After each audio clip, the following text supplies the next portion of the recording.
Você chegou a assistir o Jornal da Band de ontem? Pois é, fizeram um levantamento muito bem feito de quem teria patrocinado a viagem do ministro Alexandre de Moraes para a Itália.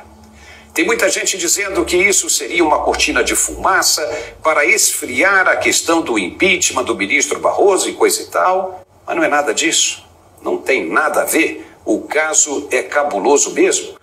Os jornalistas da Band descobriram que quem fez o convite e pagou as despesas de Alexandre de Moraes com a família dele para participar de uma palestra na Itália foi a mesma entidade dona de uma farmacêutica que tem pendências com a justiça e que o caso irá parar no Supremo. E veja que o ministro em questão é o relator do mesmo processo em que essa entidade está envolvida. Uau! O que está acontecendo com o Brasil?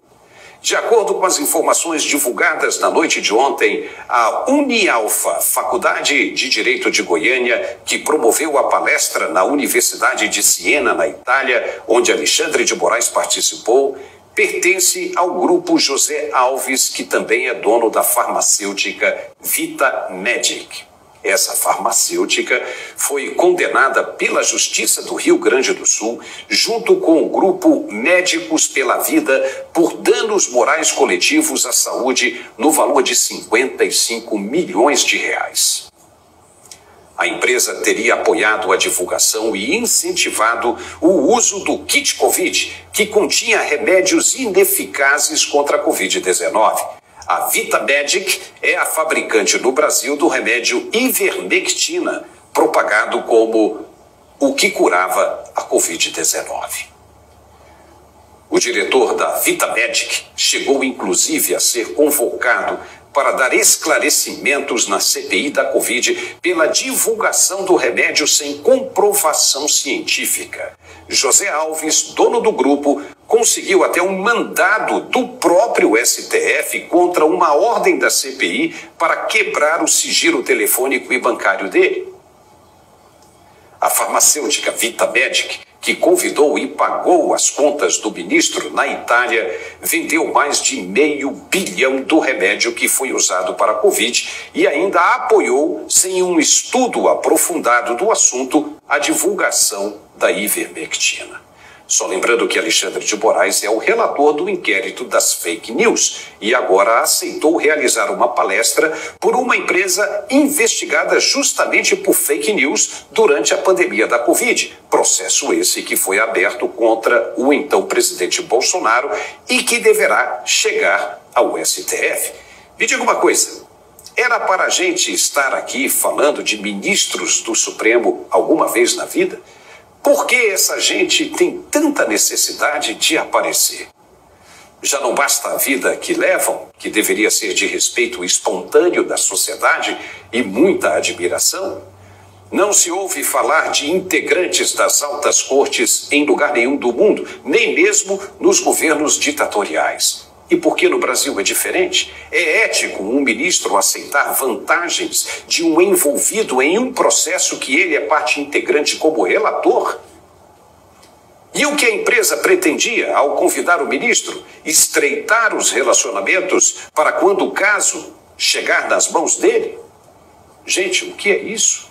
O que está acontecendo? E já que falamos em fake news, o portal 360 trouxe uma denúncia preocupante com relação ao governo Lula. De acordo com o periódico, que fez as contas e investigou bastante, dados divulgados pelo Ministério do Desenvolvimento não condizem com a verdade. Segundo o Ministério, só nesses primeiros meses do governo Lula, 1.300.000 novas famílias foram incluídas no programa Bolsa Família. Uhul! Comemorou o ministro Wellington Dias, prestes a também perder o cargo no governo para o Centrão. Mas, conforme foi apurado pelo portal, o título Busca Ativa garante inclusão de 1,3 milhão de famílias no Bolsa Família. A propaganda do governo omite que em 31 de dezembro de 2022, último dia do governo de Jair Bolsonaro, havia 21.600.000 beneficiários no programa. Agora o total é de 20.900.000, ou seja, uma queda de 700 mil famílias. O Ministério também não menciona a redução do benefício médio de R$ 705 em junho para R$ 684 agora em julho. No dia 2 de março de 2023, o governo Lula anunciou a troca do nome que era Auxílio Brasil para Bolsa Família. Até 31 de dezembro de 2022, o valor médio pago por família era de R$ 670. Em junho, o valor chegou a 705, mas em julho agora, o pagamento do Bolsa Família diminuiu para R$ 684. Na prática, um aumento de apenas R$ 18. Em nota divulgada pelo Ministério, o governo diz o seguinte, abre aspas, não há nenhuma informação enganosa nos dados divulgados pelo Ministério.